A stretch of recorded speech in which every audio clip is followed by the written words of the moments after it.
La chronologie cosmique suite à la manifestation d'Hercolubus. Transmis par Yvan Poirier.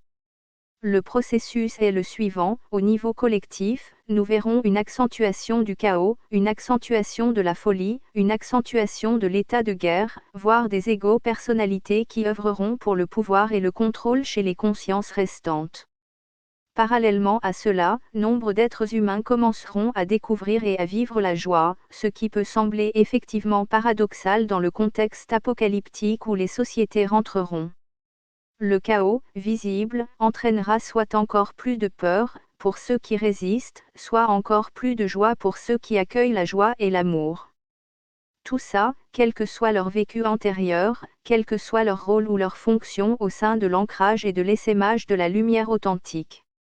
Dès le stade de visibilité, permanence des sons du ciel et de la terre, début de prestase, début de révolution de la conscience de ceux qui résistent, et pour ceux et celles qui entreront en conflit et en guerre, avec eux-mêmes, avec leur famille ou avec d'autres pays. Il faut noter que l'intensification du conflit sera très brève. Certes, il y aura arrêt du conflit devant la compréhension de l'inéluctabilité de ce qui se déroule. Le retour des humains selon leur origine stellaire et en fonction de leur taux vibratoire où qu'ils soient. Évidemment, il y aura une préparation systémique à la stase. De plus, il se manifestera dans les êtres une diminution des besoins physiologiques. D'ailleurs, je vous le répète à nouveau ce dont le Christ avait dit, veillez et priez.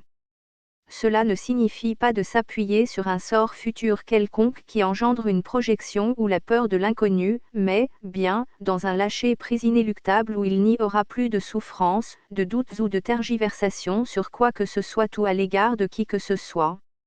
De toute façon, nous ne pourrons faire autre chose d'ailleurs à ce moment-là, non pas parce que nous l'aurons décidé, non pas parce que nous nous trouverons dans une joie intense, et encore moins, parce que nous témoignerons de la peur, mais, plutôt, parce que cela sera d'une évidence sans égard autre que le cœur vibral. Nous serons, à ce moment-là, dans une prière du cœur, dans un silence intérieur qui ne sera, pas encore, une béatitude ou une stase. Ainsi, 3 jours après, appel de Isis Marie notre Mère, cela nous donnera 72 heures parmi ceux et celles qui sont encore dans le doute afin de reconnaître notre Mère, et ce, pour l'ensemble de l'humanité.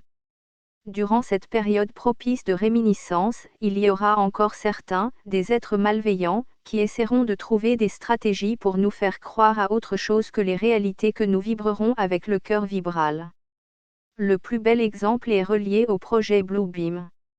Alors qu'il y aura la création d'hologrammes géants, l'apparition, sortie subrepticement d'un soi-disant Christ, qui bien, évidemment, ne sera pas le soi-disant sauveur, mais qui sera reconnu, sans l'ombre d'un doute, comme l'antéchrist par des croyants qui attendaient ce genre de manifestation.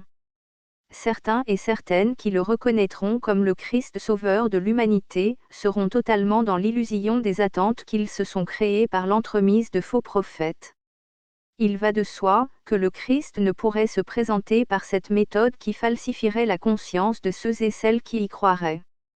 Ce sera, plutôt, l'apparition multidimensionnelle du feu du Christ qui se déversera directement en notre cœur vibral le libérant de toute forme d'emprisonnement et d'illusion. À partir de là, l'appel de Isis Marie, il y aura une reconnaissance de celle-ci pour l'ensemble de l'humanité. Il est, notamment, vrai, comme cela était écrit, que certains ou certaines se frapperont la poitrine à coups de poing en se lamentant, car cela sera la dernière grâce de notre Mère. À l'égard du vécu de la stase qui représente, en quelque sorte, une disparition de ce monde éphémère, c'est aussi important de mentionner qu'il y aura différents scénarios qui seront innombrables parce qu'ils seront, fondamentalement individuels, quel que soit l'état de la pensée collective des êtres humains. Bien entendu, durant la visibilité d'Hercolubus, il sera manifesté des impulsions électromagnétiques qui seront tellement intenses que plus rien, de ce qui est de notre technologie actuelle, ne pourra fonctionner. Du coup, rien ne pourra être réparé. Les circuits dits électriques et électroniques auront, littéralement, fondu. De plus, il y aura, de plus en plus, des glissements de terrain ou, même, des falaises de montagnes entières, peu importe l'endroit sur la Terre qui s'effondreront. Comme il n'y aura plus de gravité, il n'y aura plus de montagnes. nous constaterons un aplanissement des sols. On peut se référer à la planète Mars où il y a, effectivement, des espaces dénivelés, ce qui prouve qu'il ne peut exister des collines et des montagnes comme celles présentes sur la Terre. En outre, il y aura un rétablissement de la lumière authentique où la Terre ascensionnera. De cette façon, nous verrons un arrêt de rotation de la Terre. Le basculement des pôles magnétiques et physiques qui se fera après les 132 jours. Bien évidemment, à ce moment-là, il ne peut exister la moindre conscience présente en 3D. J'ai pensé vous référer à un article signifiant un message qui a été publié sur la presse galactique où on y parle, en partie, de l'inversion des pôles. Message de Zufroge. Les dragons célestes veillent sur l'inversion des pôles. De cette façon, tout sera, alors, accompli. Rappelez-vous, vous n'avez plus besoin de vous prémunir contre quoi que ce soit, ni de faire quelque réserve que ce soit, de nourriture ou d'autre chose. À quoi cela vous servirait-il ?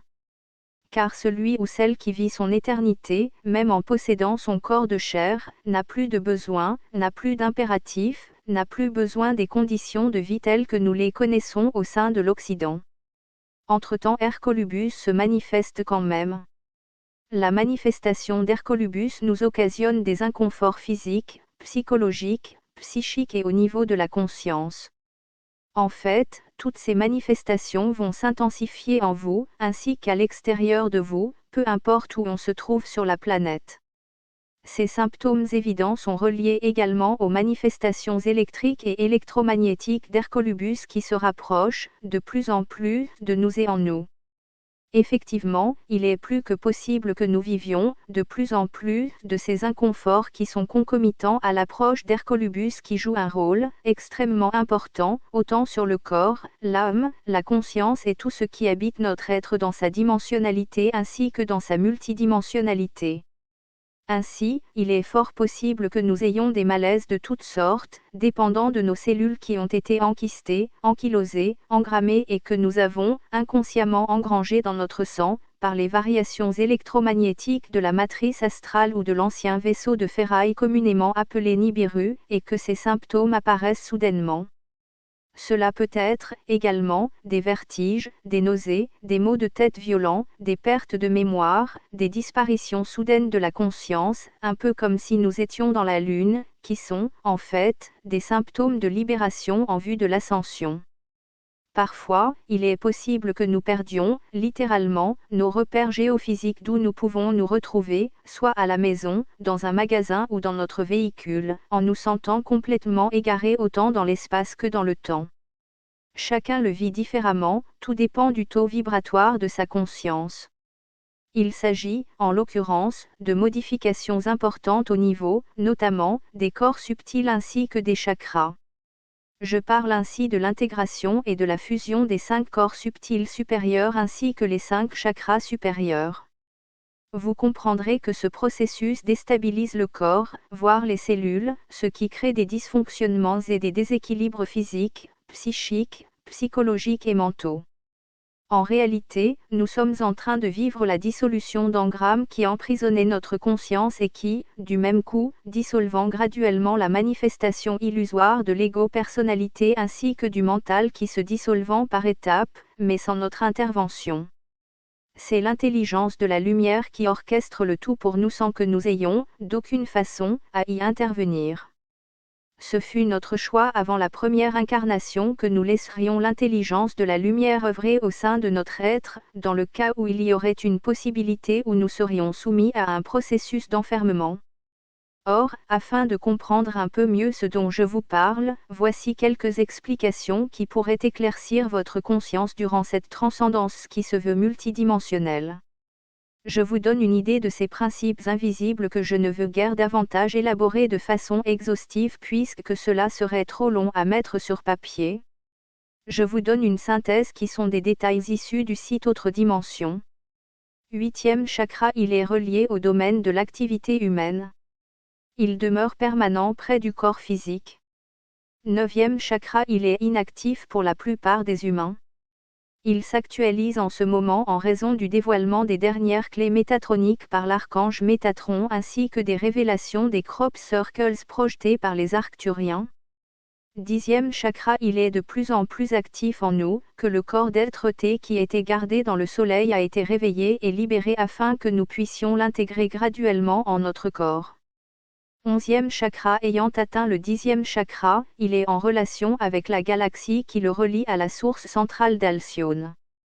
12e chakra. La relation vibratoire est directe avec la source centrale d'Alcyone, les univers et de l'omnivers. De plus, du moment où il aura été intégré au corps subtil supérieur, il permettra d'avoir accès à toutes les lignées interstellaires ainsi qu'aux doubles laissés et unifiés dans des univers et des dimensions supérieures. L'explication des fréquences ci-dessous des 5 corps subtils est issue, également, du site « Autre dimension ». Je confirme, entièrement, cette nomenclature qui est totalement juste.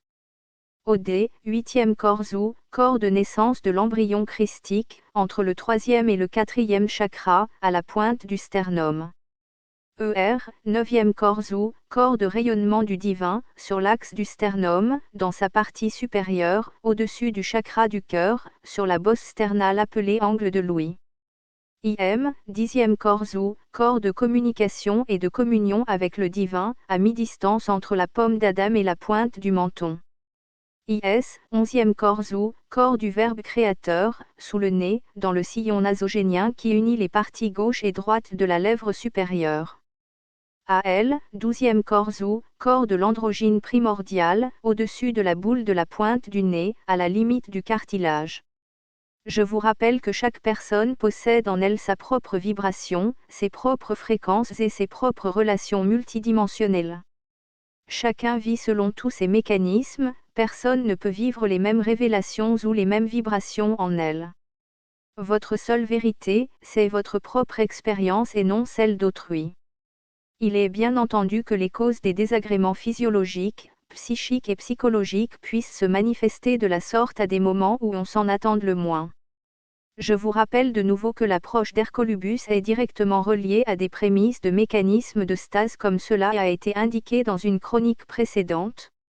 Ainsi donc, les symptômes de notre corps, qu'ils soient par une aide médicale, énergétique ou thérapeutique, sont interreliés à des mécanismes de dissolution totale de l'éphémère, autant physiquement, psychologiquement que psychiquement.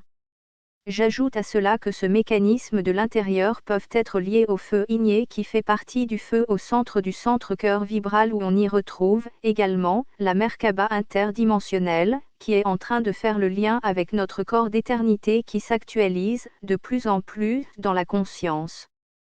Toute cette mécanique quantique peut se manifester d'une journée à l'autre en nous-mêmes, et ce, au moment où on ne peut, vraiment pas, s'y en attendre. Or, ceux et celles qui ont vécu l'allumage de l'une de leurs couronnes radiantes peuvent aussi être forcés à vivre des désagréments dont les répercussions peuvent être, parfois, émotionnelles sans que nous puissions rien y faire ou le corriger. Le côté émotionnel peut apporter de la peine, de la tristesse, de la colère, de la frustration, même des moments d'impatience et d'intolérance.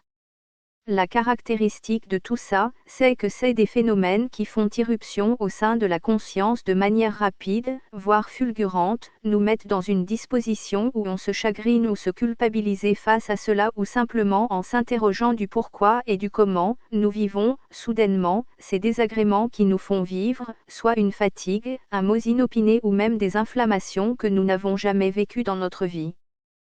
Quand nous vivons la manifestation du feu igné qui n'est pas le feu vibral ou vital et qui s'embrase, graduellement, dans le corps, voire dans nos cellules, nous avons l'impression que le corps est sous des effets de petites flammes qui le parcourent et qui semblent nous embraser de feu.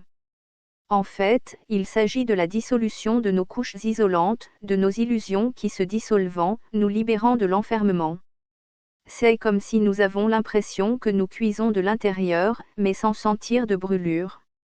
Donc, il est possible que la peau ou même des échauffements cutanés ou des symptômes circulatoires vivent une sorte d'embrasement et que cela peut se répercuter dans des zones où sont situés des organes comme le cœur, les reins, le foie, la rate, la gorge par le système respiratoire, etc. qui sont, en quelque sorte, des portails multidimensionnels qui subissent les embrasements du feu igné. Il est possible que nous ressentions certaines douleurs à différents niveaux qui nous inconfortabilisent. De plus, nous pouvons éprouver, également, au niveau des articulations que ce soit les épaules, les coudes, les poignets, les chevilles, les genoux, les courbures du dos ou même les articulations des doigts des maux intenses. Il faut se rappeler que tous ces symptômes qui sont optimisés par les fréquences et les radiations d'Hercolubus nous permettent de communiquer directement avec le cœur du cœur ou le corps d'être-té, j'ajouterai à cela avec la couronne radiante du cœur vibral. Par ailleurs, je vous signale que le vaisseau métallique appelé Nibiru était composé de fer par un noyau qui a entraîné des perturbations électriques et électromagnétiques très puissantes au niveau du système solaire, mais, également, sur l'ensemble du corps physique. Tout en ayant des répercussions directes dans le sang, autant sur le feu vital du corps qu'au niveau des globules rouges où on y retrouve, aussi, du fer. Ce fer crée un impact à cause des champs électriques et des champs électromagnétiques que Hercolubus commence à diriger vers nous. Donc, Hercolubus est en train, en se dirigeant concrètement devant le Soleil, mais entre le Soleil et la Terre. À partir du moment où nous pourrons observer Hercolubus avec nos yeux de chair, les lignes électriques vont se dissoudre en totalité la magnétosphère. Vous serez d'accord avec moi que nos scientifiques savent ça depuis fort longtemps et qu'ils nous ont caché la vérité sur ces manifestations.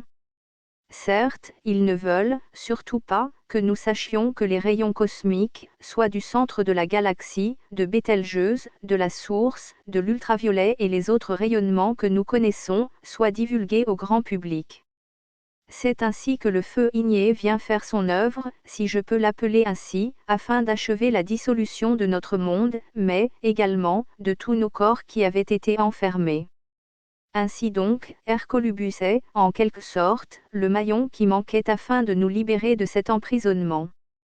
Son embrasement nous enflamme, bien entendu, mais, aussi, un combustible extrêmement efficace pour nous rendre la liberté que nous souhaitons depuis plusieurs milliers d'années. Je vous rappelle que tout ce processus est multidimensionnel et qu'il avait été décrit lors de l'approche systémique d'Hercolubus qui nous permettra en le voyant à l'œil nu qui va s'induire au niveau électrique, au niveau de la conscience. En somme, tous nos symptômes représentent des prescriptions multidimensionnelles afin de nous placer dans le cœur du cœur, tout en laissant dissoudre ou consumer tout ce qui doit être brûlé en nous. Néanmoins, il est important de comprendre que nous devons essayer d'atténuer ces désagréments et ces inconforts. Nous pouvons ainsi comprendre pourquoi nous devons, essentiellement, lâcher prise, voire nous abandonner à l'intelligence de la lumière sans résister. Même si nous vivons ces désagréments quels qu'ils soient, malgré les inconforts, les souffrances ou les maladies, nous devrions nous réjouir, au lieu de paniquer ou nous morfondre dans la peur ou le doute de qui nous sommes multidimensionnellement.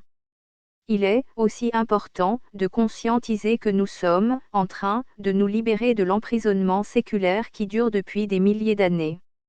Rappelez-vous que nous ne sommes pas seuls dans cette transcendance. Quantité de personnes comme nous vivent ces mécanismes qui ouvrent les portes intérieures vers notre liberté, mais, surtout, vers le retour à notre multidimensionnalité. C'est la loi d'action de la grâce qui permet cette réunification en nous. Nous devrions être davantage dans la joie et sereins, malgré les inconforts et ces désagréments qu'ils occasionnent. Ne pas craindre ou ne pas résister à la lumière authentique, elle est présente pour nous libérer, et non de nous tenir enfermés. Ce que nous vivons fait partie de l'inconnu. Ce que l'être humain méconnaît, il en a peur. Ces peurs sont de mourir, de laisser partir, de se détacher ou d'aller vers des lieux qu'il méconnaît de peur de perdre le contrôle. Ainsi, l'arrivée de l'amour vibral occasionne en nous de la déstabilisation qui nous met dans des états émotifs incontrôlés, mais, surtout, incontrôlables si nous jouons le jeu de la peur ou de nous sentir victimes d'un envahissement quelconque ou d'une maladie quelconque quelle qu'elle soit. Tous ces moments de transcendance sont des bénédictions de la lumière authentique. Ils nous permettent, graduellement, de disparaître de ce monde d'illusions. Rappelez-vous, nous sommes dans ce monde, mais nous ne sommes pas de ce monde.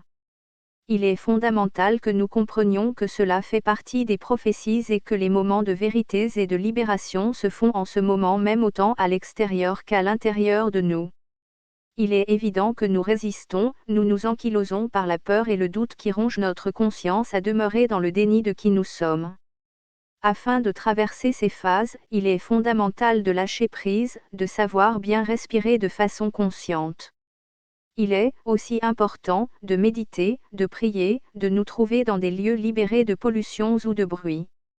Les lieux sacrés et les montagnes sont de bons exutoires. Il est, plutôt, suggéré, et ce, le plus possible de nous connecter et de communier à la nature, aux arbres, à l'eau, au feu, à l'air et tout ce qui est nature, même les animaux domestiques ou aux élémentaux de la nature. Cela nous permet de nous ancrer, mais, surtout, d'être en paix avec soi-même. La méditation demeure une clé importante à pratiquer. Il est temps de nous abandonner à l'intelligence de la lumière. Quand nous nous abandonnons à l'intelligence de la lumière, nous constatons qu'il est illusoire de vouloir prétendre se séparer de nos propres doutes ou de nos propres illusions ou de nos propres interrogations, tant que la vibration n'est pas apparue, au niveau des couronnes radiantes. Il ne peut exister une technique ou une méthodologie quelconque, surtout en ces moments de grâce. Dans les temps que nous vivons, la seule façon est celle d'accueillir la lumière authentique et de nous y abandonner. Elle est le sauf-conduit de l'amour vibral qui nous permet de nous libérer des cloisonnements de l'emprisonnement. Il est totalement illusoire de rechercher la lumière dans une démarche active, extérieure, de connaissance, c'est une illusion. Il est fondamental de comprendre que l'abandon à la lumière représente le vrai chemin vers l'unification de soi et de nos frères et sœurs intergalactiques. Il est aussi impératif de saisir que nos recherches de la lumière sous forme extérieure, par une connaissance ésotérique ou de l'utilisation de symbolismes ou de rituels ne possèdent aucun sens pour la lumière authentique, mais aussi de l'esprit. Rappelez-vous que cette lumière se suffit à elle-même, tout comme l'amour se suffit à lui-même. Notre lumière intérieure qui est une copie conforme de la lumière authentique, ne peut se suffire des besoins de connaissances extérieures, elle n'a pas besoin de croire à une quelconque évolution parce qu'elle est parfaite dans ses manifestations. D'autant plus que les doutes ne peuvent être chassés par une quelconque activité mentale. Il n'y a que la lumière authentique, au niveau des couronnes radiantes qui permettent, progressivement ou instantanément, de refouler les doutes, les craintes ou les peurs. Ainsi, si nous avons encore des jugements, des notions où nous nous sentons responsables de fautes ou de soi-disant péchés ou encore une forme de culpabilité ou de regret, je vous invite, plutôt, à aller encore plus profondément dans l'abandon, ou encore d'aller plus vers votre propre lumière dans une humilité, en accueillant sans résistance l'œuvre de la lumière authentique qui se déploie autant dans le système solaire, sur cette terre qu'en nous. Celle-ci est à la portée de notre cœur vibral parce qu'elle est, fondamentalement, omniprésente, omnipotente, omnisciente et omniluminescente en nous. D'ores et déjà, tout être humain, peu importe ses croyances, ses notions dites spirituelles, s'il s'abandonne sans crainte, sans peur, sans résistance aux manifestations ultimes de l'intelligence de la lumière se retrouvera au sein même de ce qu'il aura engendré au centre de sa conscience et du taux vibratoire qu'il aura lui-même orchestré en s'en abandonnant sans se soucier d'hier ou de demain. Rappelez-vous, ce n'est certes pas le mental, l'ego-personnalité qui vont lâcher prise, mais, bien, l'ouverture du cœur vibral qui déploiera la conscience du cœur à s'abandonner sans condition. Il faut se rappeler que le vrai abandon à l'intelligence de la lumière est celui d'un lâcher-prise intégral, d'une reddition, d'une abnégation et d'un détachement sans condition de tout ce qui a pu affecter notre conscience à demeurer dans l'enfermement.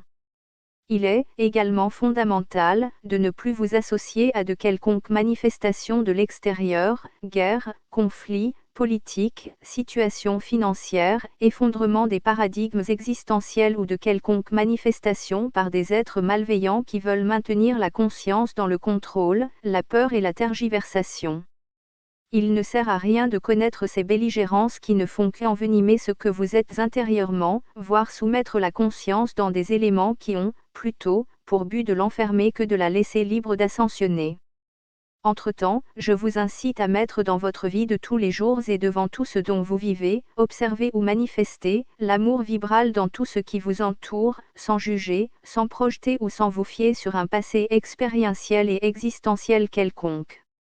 Laissez, plutôt, une place prépondérante au pardon inconditionnel que cela soit pour vous ou pour les autres. Et s'il y a lieu de faire des réconciliations vis-à-vis de quiconque et que la situation se présente sans forcer quoi que ce soit, vous n'avez guère à vous imposer, faites-le avec la vibration du cœur. D'aimer autant vos amis que vos ennemis, peu importe ce qu'ils sont, ou ce qu'ils pensent ou ce qu'ils ont fait. Soyez indulgents, tolérants et patients, tout en vous rappelant que, peu importe qui nous sommes au sein de ce monde, sur cette terre ou dans la galaxie, nous sommes tous et toutes des créations de la source, voire tous et toutes, un, avec la lumière. Voici la parole juste du Christ qui nous disait « Aimez-vous les uns les autres comme je vous ai aimé » représente vraiment l'exemple que nous devons appliquer en ces moments ultimes de grâce où le basculement de la conscience est en train de se faire, sans que nous intervenions. Que la lumière authentique soit en votre cœur vibral. Source, lapressegalactique.org. Copyright Les Racers Symbol Copyright Eli Shin /2009-